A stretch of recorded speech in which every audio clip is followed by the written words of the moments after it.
ഞങ്ങൾ ഇന്നത്തെ കസ്റ്റമർ വന്നൊരു പാലക്കാട് നിന്നാണ് നിസാന്റെ കിക്സ് പർച്ചേസ് ചെയ്യുന്നത്. സാറ് പേരെന്തായിരുന്നു? എന്റെ പേര് ഉദയൻ. സാർ ഇങ്ങനെ ഇവിടെ ഞാൻ OLX വഴി കുറെ മാസങ്ങളായി നോക്കിക്കൊണ്ടിരിക്കുകയാണ്. അപ്പോ സെർച്ച് ചെയ്ത് വന്നപ്പോൾ നോക്കി കിക്സിന്റെ കണ്ടത് ഇവിടെയാണ്. അതിന്റെ ഡീറ്റെയിൽസ് അന്വേഷിച്ച സമയത്ത് മാർക്ക്4കാരാണ് അത് ചെയ്യുന്നതെന്ന് പറയും. പിന്നെ നമ്മുടെ സുഹൃത്തുക്കളുണ്ട് പാലക്കാട് തന്നെ, അവർ 2 വണ്ടി അവിടുന്ന് എടുത്തിട്ടുണ്ടായിരുന്നു. അപ്പൊ നല്ല പെരുമാറ്റമാണ്, അവിടെ എന്തായാലും പോയി എടുക്കാന്ന് പറഞ്ഞു. അതിന്റെ അടിസ്ഥാനത്തിലാണ് വന്നത്. പിന്നെ എന്റെ ഒരു സുഹൃത്ത് കോഴിക്കോടുണ്ട്, തൊട്ടിൽപ്പാലത്ത്, പുള്ളിയോട് അന്വേഷിച്ചു മാർക്ക്4 അറിയപ്പെടുന്ന കമ്പനിയാണല്ലോ, പോയി എടുക്കാം എന്ന് പറഞ്ഞ് അതിന്റെ അഭിപ്രായത്തിലാണ് നമ്മൾ ഇന്നലെ വന്നു നോക്കി. ഇന്ന് തന്നെ വണ്ടി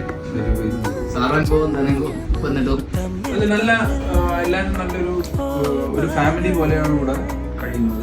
മറ്റ് പരസ്പരം യൂണിറ്റി ഉള്ള ഒരു സ്ഥാപനമായിട്ടാണ് കാണുന്നത്. നല്ല രീതിയിൽ പോകും എന്നുള്ള പൂർണ്ണ വിശ്വാസം, നമ്മളുടേതായ ആശംസകളും പ്രാർത്ഥനകളും.